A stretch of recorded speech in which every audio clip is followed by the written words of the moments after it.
So good morning guys, I started my video but my sister called, so this is what I got at the moment.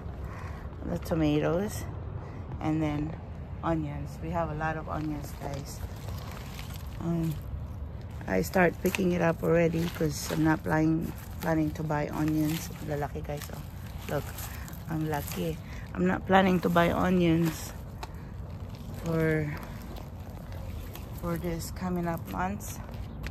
So we'll start picking up the other ones, and then the greens I could cut them off and put it in the freezer because I know I'm not gonna use all of them. So when I make some, you know, salsa or Mexican rice, I'll just blend it and put it in there. And I'm gonna clean that up too, and then put some in the fridge and freezer also, and some I'll just leave it. And you know, this until I'm trying to, you know, have all this going. This is our Mexican squash guys, zucchini I meant. So let's keep going.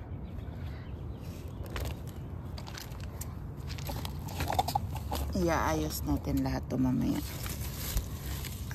The reason why I'm picking up the onions guys, because I feel like they're taking too much space in the garden right now. But ang hirap bunutin kasi nasa loob. Hindi ko siya mahugot. I don't know bakit may mga ano na part na mahirap siyang bunutin. Eh mababaw lang naman yung pagkakatanim ko nito. Umano siya ng husto sa ilalim.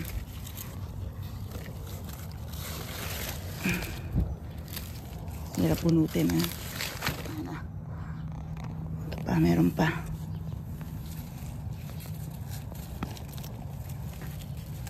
Hirap bunutin.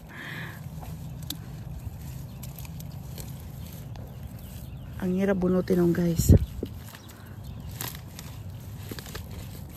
Ayan na. Nahugot ko na siya. Thank God. Laki oh. Okay. Yan o natin. Lalaki. There. And then this one. Pagpatuloy tayong mamitas. Iayos ko siya mamaya kasi ang jalapeno natin ano na siya, bubunga na. Ano yung ating cantaloupe gumagapang na, so I'm gonna make them follow to that trellis, and yung ating patola rin dyan. And then kailangan din iayos ko yung ating mga cucumber kasi nagbubulaklak na rin siya, especially ito yung ating this is the pickling cucumber. Nasa balde lang siya, so iayos din natin yan. Ito guys, I don't know, parang mahirapan ako magpitas nito kasi nasa loob yung tomatoes. So isa-isa natin to ngayon. Kita nyo ba? Ayan. Medyo mahirap tingnan kasi nasa loob siya. Meron pa doon sa kabila. There it is guys. Ang hirap pala mamitas ng masyadong dikit-dikit. Ang dami pa. Inaano ko na lang. Inuhulaan ko na lang kung alin. Ayan guys.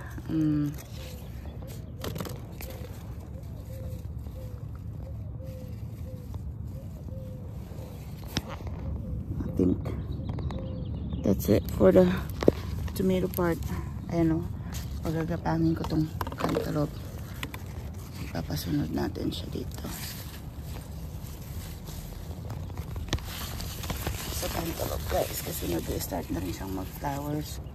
So ipapagapang natin siya pasunod doon sa ano.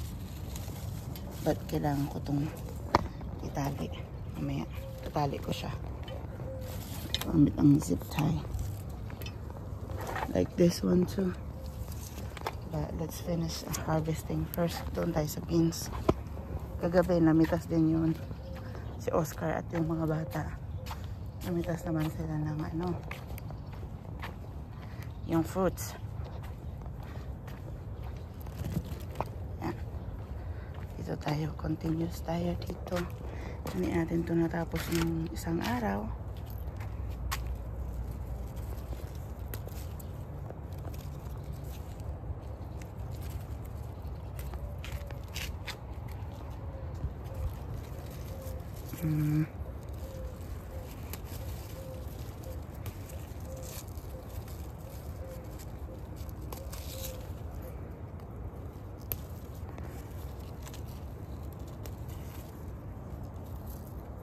Marami-rami na rin guys.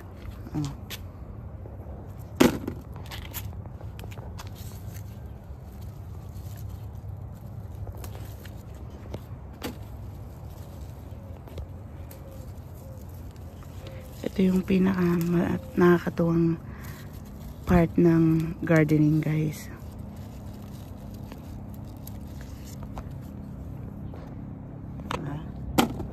Yung mag-harvest ka na. Lalo na pagka kailangan mo ng pagkain. And then, hindi mo na kailangan pumunta sa tindahan. Labas ka na lang. Kagaya ko, kompleto na. Sibuyas, bawang, kamatis, andito na. Kung ako guys, nagagawa ko rito sa pagpaso lang, din sa Pilipinas, magagawa rin natin yan. Diba? Maraming paraan magagawa dyan sa atin.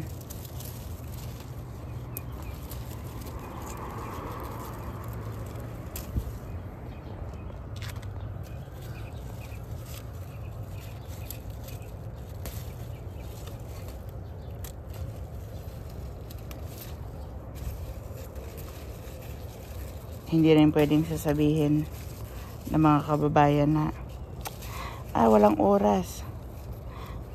Ako po, full-time job. 2 pa. And then, may nanay pa akong inaasikaso. May mga anak pa akong asikasuhin, mga pamangkin. Nagagawa ko po. So, kaya nyo rin. Nag-reason out na lang tayo na hindi. Dami kong kakilala rin dito na nagagawa rin nila. So, kaya rin natin. Ayun, ako nandyan lang tayo sa Pinas. So, imbis na iupo natin sa labas, diba? Habang nakikipagkwentuhan tayo kay kumare, magbungkal-bungkal din tayo. Kahit ano lang mga balde-balde. Ang dami ba ginagawa sa mga bote ng tubig or ng soda. It doesn't have to be that big. Tapos yung gawin yung fertilizer, yung mga pinag-anuhan nyo lang din ng gulay. Tapos kung may mga kapitbahay kayong mga may mga puno-puno, hingiin nyo lang yung mga dried leaves nila. Gawin yung pang ground cover, pang cover ng mga tanim nyo para hindi mabilis matuyo.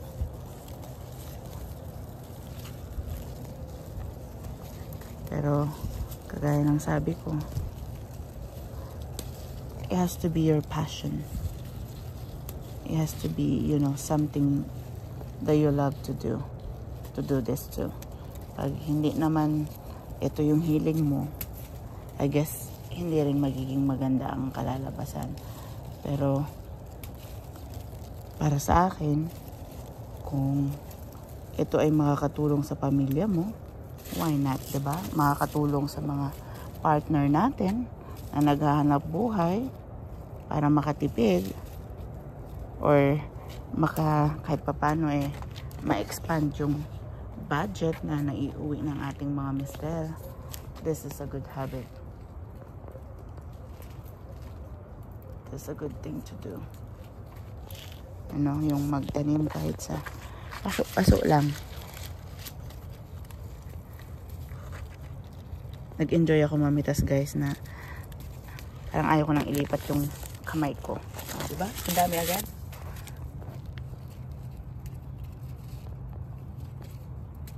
Isang araw lang ang lumipas. Ang dami agad, guys.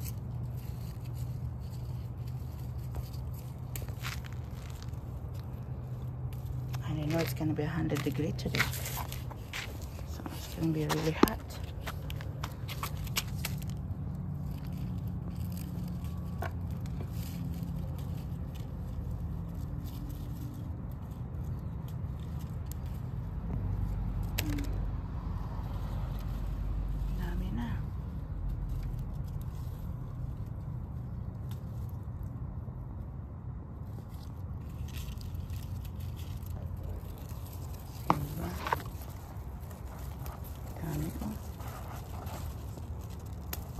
Nagigising ko lang guys, sinutid ko yung anak kong babae sa trabaho, pero nagising ako 5:30.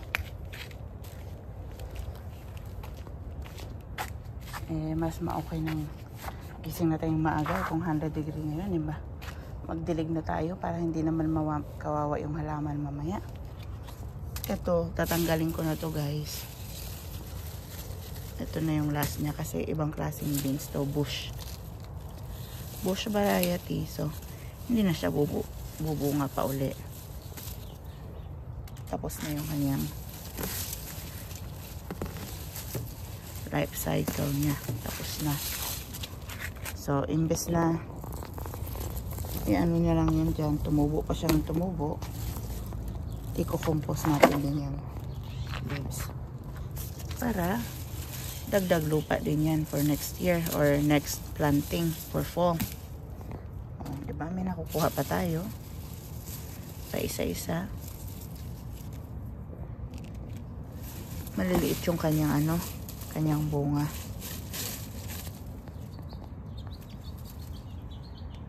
But like I said, tatanggalin na natin siya kasi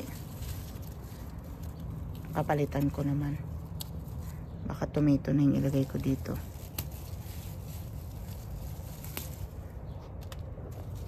Diba guys, dyan lang sa na-harvest ko na yan, igisa mo lang with the kamatis and onions na nakuha rin natin. Kuha na rin tayo ng bawang para kumpleto na, diba? Pakita ko rin sa inyo, may bawang din ako eh.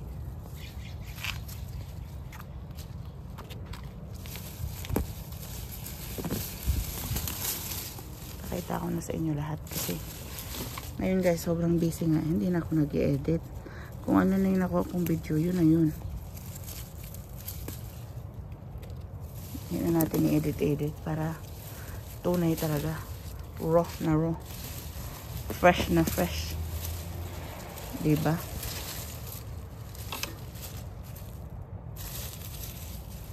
Dito wala na talaga siyang natira na 100 degree today. Init.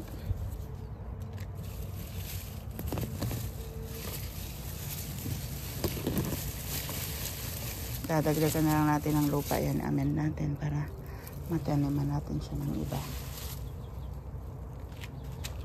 May naiwan pa doon. Maliit lang naman. Ito mo guys, oh. Dalawang malalaki.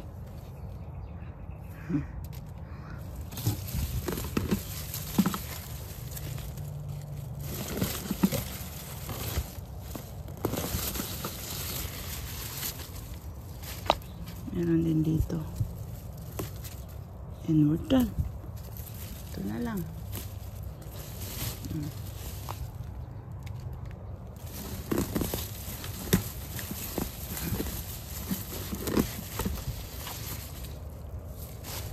Oh, diba?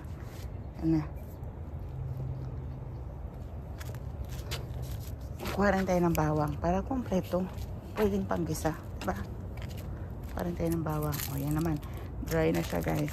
This is elephant garlic. O, tinan nyo. Perfect. Diba? Ganito kalalaki, guys, yung nung tinanim ko. Itatanim din natin pabalik dito, guys, yung kanyang mga bulb.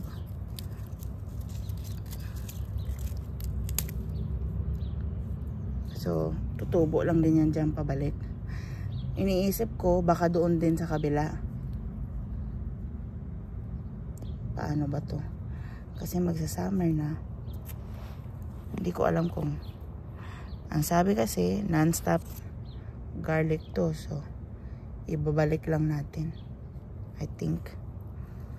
Para next year, kaya harvestin tayo ulit. Diba? Pero baka mag-overcrowded naman siya dito, guys. Look at that, guys. Malaki. This is elephant garlic. Siguro ang gagawin ko, pwede naman sigurong siyang i-transfer next year, ano.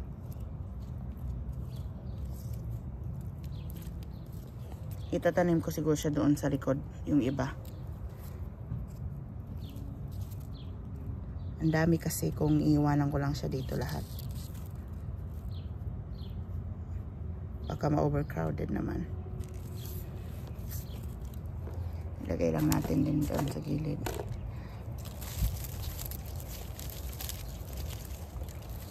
Diba? Ay, nakakatuwa. Iwanan ko muna dyan, guys. As i-ano ko na lang, spread ko na lang mamaya. O diba? Isang bulb lang to ng elephant garlic yung binili ko.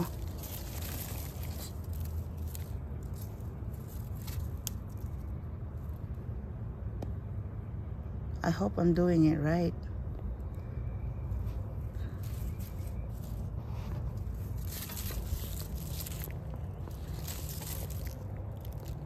I think I'm doing it right. I hope so.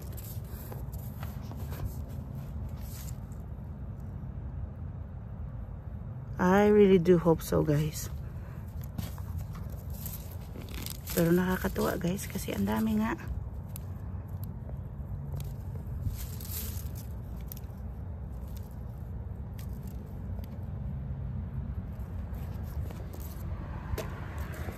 I-scattered natin sa ibang pots din para kung tumubo man siya, dumami siya.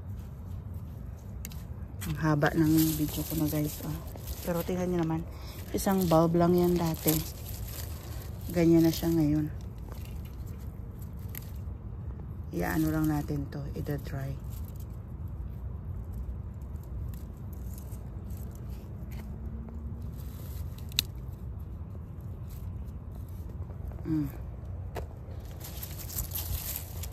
Wow, nakakatuwa. Good thing I waited na nag-form na talaga siya ng bulb. Kasi medyo nagiging impatient na ako dun sa garlic na to eh. Kasi kung tagal naman. I waited. It's worth the wait. Look at it, guys. Diba? Itabi ko rin siya dito sa mga nung isang araw na pinitas natin na onions. Kukuhanin ko rin yung onions. Ihilera din natin dyan. And then I'll clean it up.